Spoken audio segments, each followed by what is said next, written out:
En nombre del Padre, del Hijo y del Espíritu Santo. Amén. Todo en María y por las benditas almas del purgatorio. Hacía tiempo que no hacíamos las acostumbradas prédicas, pequeñas prédicas, con toda la actividad de la Semana Santa y el tiempo de pasión. Para retomar, habíamos dejado tiempo atrás en el pecado del sexto mandamiento, en la explicación que correspondía a él. Y la pregunta para recomenzar hoy es la 427, que dice: ¿es gran pecado la impureza? Pecado de impureza. Respuesta: es pecado gravísimo y abominable delante de Dios y de los hombres. Rebaja al hombre a la condición de los brutos, le arrastra a otros muchos pecados y vicios y le acarrea los más terribles castigos en esta vida y en la otra. Tantos puntos de la fácil iglesia moderna que se suelen escuchar verdaderas herejías. Dios no castiga. Caramba, si la existencia del infierno no significa un castigo, y eso es un castigo para la otra vida, y eterno, y para siempre. Pero acá claramente el catecismo dice: los peores castigos acarrea en esta vida y en la otra. Dios también castiga en esta vida. Pero los castigos que podamos recibir en esta vida, por más duros que algunos de ellos pudieran ser, nunca dejan de ser en el fondo misericordia, porque a veces, por un gran palo que uno pueda recibir, hay personas, no todos tristemente, pero hay personas que cambian cuando les ocurre algo muy duro.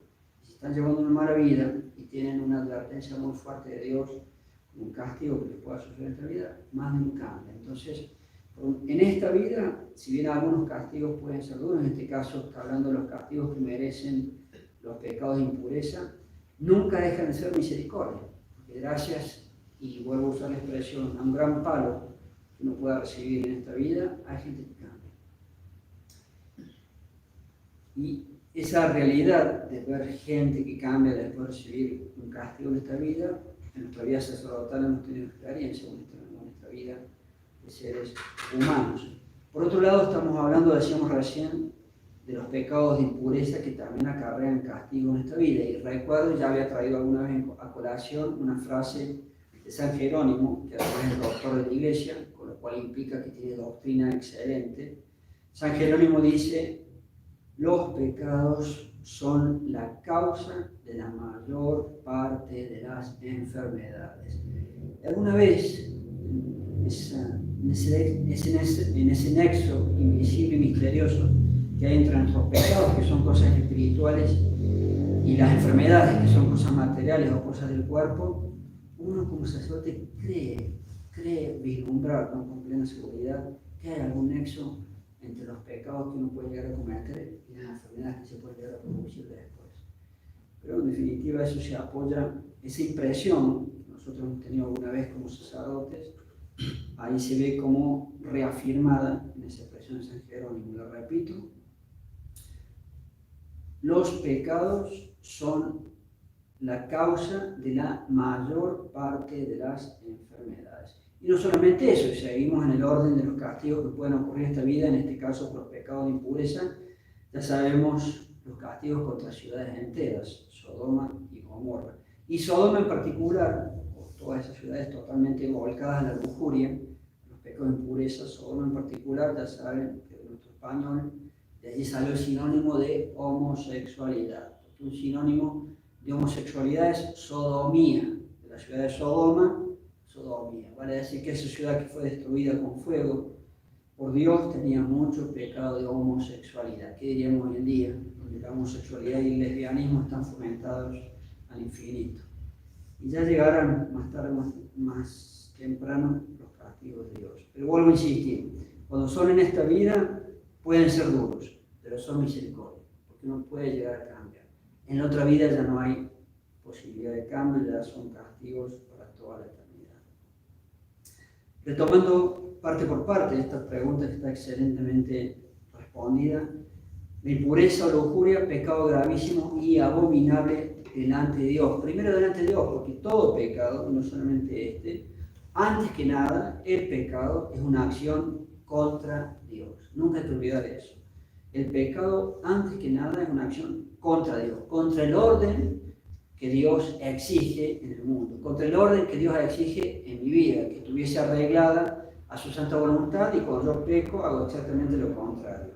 Y en estos en particular de la lujuria se utiliza el adjetivo abominable. Y delante de los hombres, dice también, y por algo, los pecados de lujuria se hacen todos, o casi todos, en secreto. Por algo será. Porque aún si el hombre está muy decadente, más decadente que en cualquier otra época de la humanidad, a pesar de eso implica una cierta vergüenza y por eso los pecados que tienen con la lujuria siempre, o casi siempre, se hacen en secreto. Por algo será. Sigue diciendo la respuesta, que insisto, está muy hermosa, llena de enseñanzas. Rebaja al hombre a la condición de los brutos. La palabra brutos de la que estamos hablando está como sinónimo de los animales. Y en realidad se queda corto, porque cuando un ser humano peca de lujuria es peor que un animal. Ni siquiera queda rebajado al nivel de los brutos, de los animales, porque el animal se mueve solamente por instinto. Y el instinto está creado por Dios, está fijado en la naturaleza de tal cual animal para que se muevan simplemente por sus instintos. Vale decir que somos peores que los animales cuando nos dejamos llevar por la lujuria, porque el ser humano no se mueve por instinto, sino que se mueve con libertad mal usada para el mal, es decir, se mueve con malicia, que el animal no tiene. Otra parte es excelente la respuesta. Otra parte agrega, le arrastra a otros muchos pecados y vicios. Y sí, la lujuria arrastra a otros muchos pecados y vicios. Me viene a colación, lo había notado hace tiempo atrás, y agrega algunos detalles más, dos casos famosos entre tantísimas brutalidades que se oyen cometidas por seres humanos. Esos asesinos seriales, uno de los tantos que ha habido, ni hablemos de acá, de Garavito, un desastre. Pero Ted Bundy, uno de los que fue ejecutado con la pena de muerte, la pena de muerte es según el derecho natural y es por lo tanto según la ley de Dios. Ted Bundy nació en 1946 en Estados Unidos. Mató, que le hayan probado 36 mujeres, haciéndole, y se cree que fueron muchas más, porque le hayan probado en el juicio los cargos de 36 homicidios, haciéndoles, por supuesto, a estas mujeres las peores barbaridades de lujuria. Finalmente, apresado, se lo condena a la pena de muerte con la silla eléctrica en 1989, cuando él tenía 42 años de edad. ¿Y por qué lo traigo a colación? Porque ahí la respuesta dice que la lujuria arrastra o va arrastrando a otros muchos pecados. Este Ted Bundy, asesino serial, ¿por qué se convirtió en esa bestia que asesinó y le hizo cosas de lujuria a 36 mujeres por lo menos, se cree que muchas más? Él mismo lo confesó en una entrevista que tuvo pocos días antes de ser ejecutado. Dice que él empezó viendo pornografía, y cada vez más, y cada vez más, y cada vez más. Y llegó un momento, él mismo lo dice, que dice, ya no quiero solamente ver, quiero hacer. Y ahí empezó problemas de violaciones, o como ustedes quieren llamar, y los asesinatos.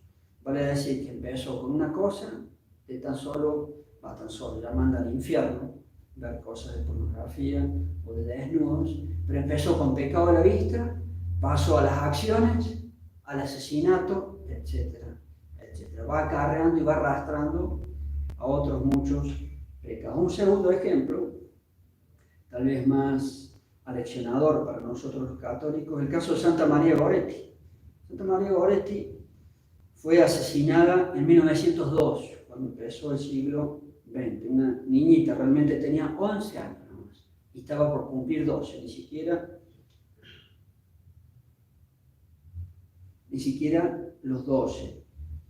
Un italiano allí, Alessandro, no tengo el apellido, 20 años, contra una niñita de 11, que quiso abusar de ella, hacer actos de lujuria. Por supuesto que la pequeñita se negó y lo asesinó con 11 puñaladas de frente y 3 por la espalda, 14 puñaladas lo asesinó. Pasa el tiempo y sabemos los católicos, fue canonizada por el Papa Pío XII, es Santa María Goretti. Pero el caso de Alessandro lo traigo a colación por lo que dice la respuesta, que la lujuria va arrastrando a otros muchos pecados. Es muy paralelo con lo que decíamos de Ted Bundy. El caso de este italiano Alessandro, 20 años contra una niñita de 11.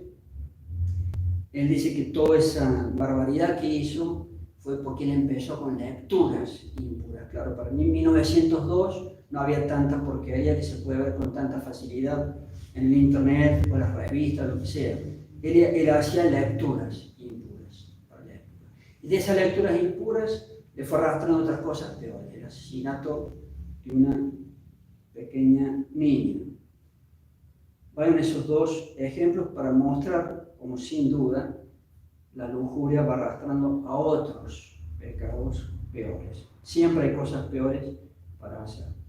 Siguiente pregunta que habíamos escogido para hoy. ¿Son pecados todos los pensamientos que nos vienen a la mente contra la pureza?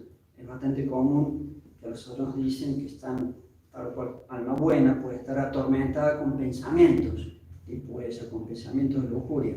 Y la respuesta: los pensamientos que nos vienen a la mente contra la pureza, por sí mismos no son pecado. El puro pensamiento no es pecado, sino tentaciones e incentivos al pecado. Porque con un pensamiento de impureza que se puede venir a la mente, si uno lo rechaza, se santifica y queda un poquito más puro. Y si uno lo acepta, hace un pecado, si una cosa grave de lujuria, hace un pecado mortal de la mente, me voy al infierno si lo acepto voluntariamente y me vuelvo peor. Vale decir que en sí el pensamiento es neutro, es una tentación.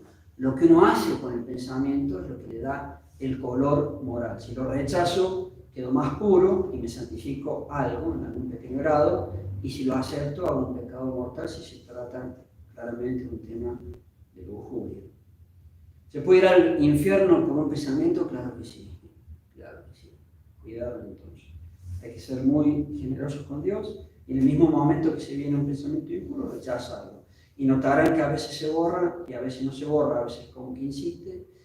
Mientras uno lo rechace y Dios sabe que a uno no le interesa eso, uno lo ignora si es que persiste en la mente. Última pregunta para hoy, relacionada con la anterior. ¿Cuándo son pecados? Ya que en sí el pensamiento es pura tentación, un incentivo al pecado. La siguiente pregunta va a decir: ¿cuándo son pecados los malos pensamientos? Cuando ya dejan de ser tentación y se convierten en pecado. Los malos pensamientos contra la pureza de lujuria, aunque sean ineficaces en sí, no es una acción que se realiza, es una que está en la mente, aunque sean ineficaces, son pecado cuando, primero, culpablemente damos motivo a tenerlos. ¿Cuándo puede ser que un ser humano dé culpablemente motivos a tener malos pensamientos? Y a veces porque uno anda viendo mucha bobada. Como dice el dicho de los autores espirituales, el que con los ojos, nuestros ojos son un problema, hay que dominar los ojos. Cuando uno se permite todo en lo lícito, no tardará en pasar a lo ilícito. Vale decir, hay que saber refrenar la vista y no estar como, me disculpan la palabra, como bobos con curiosidad viendo todo. La curiosidad no es algo virtuoso, la curiosidad va arrastrando los pecados. Si no, piensen en el rey David, que fue santo después, pero por curiosidad vio una mujer y terminó haciendo adulterio y asesinato. Los pecados de lujuria van llevando a otros pecados. Entonces, son pecados cuando yo culpablemente doy motivo a tenerlos. Si yo ando viendo a un joven, que ando viendo todas las jovencitas que andan por la calle, y normalmente tanto ver, andará más de una mal vestida, le va a producir pensamientos de impureza. Entonces, allí daré algo, por lo menos, de culpa. Segundo supuesto, los pensamientos son pecados cuando consentimos en ellos, sin duda. Yo quiero a propósito pensar cosas de lujuria en mi mente. Y tristemente, la humanidad o el hombre no se exceptúa de hacerlo, y con cierta frecuencia, tal vez. Y en tercer lugar, son pecados cuando nos exponemos a peligro próximo de consentir en ellos. Por ejemplo, que uno tuviese que ir a un lugar de la ciudad y puede perfectamente ir por tal lugar y pasa por una zona de tolerancia, la famosa zona de tolerancia, donde están en cada esquina las que viven en la zona de tolerancia. No tengo para qué pasar, salvo que no quede otra. Yo puedo pasar por otra zona que no es una zona de tolerancia, ¿por qué me voy a exponer a querer ver? Porque sabemos cómo se visten las damas, entre comillas, en la zona de tolerancia. O porque tengo lentitud para rechazarlo. Yo tengo que ser una persona que en el mismo momento que me doy cuenta que se me viene un pensamiento malo, rechazarlo rápidamente. O dar ocasión también a consentir en pensamientos malos. Veo una revista de moda. Las revistas de moda son un desastre. Un católico no tiene que andar viendo esas revistas de moda. Porque las mujeres salen, aunque no salen desnudas, salen pésimamente vestidas, muy sensuales, normalmente muy atractivas, y eso va a producir cosas. ¿Qué tiene que hacer un católico de verdad viendo revistas de moda donde el 90% son vestimentas malas a los ojos de Dios? O ropa muy ceñida y apretada, etc. Entonces ahí tienen algunos ejemplos que hacen al riesgo o al pecado ya de los malos pensamientos. Dejamos el día de hoy allí. Ave María Purísima. Sin pecado concebida, María En nombre del Padre, del Hijo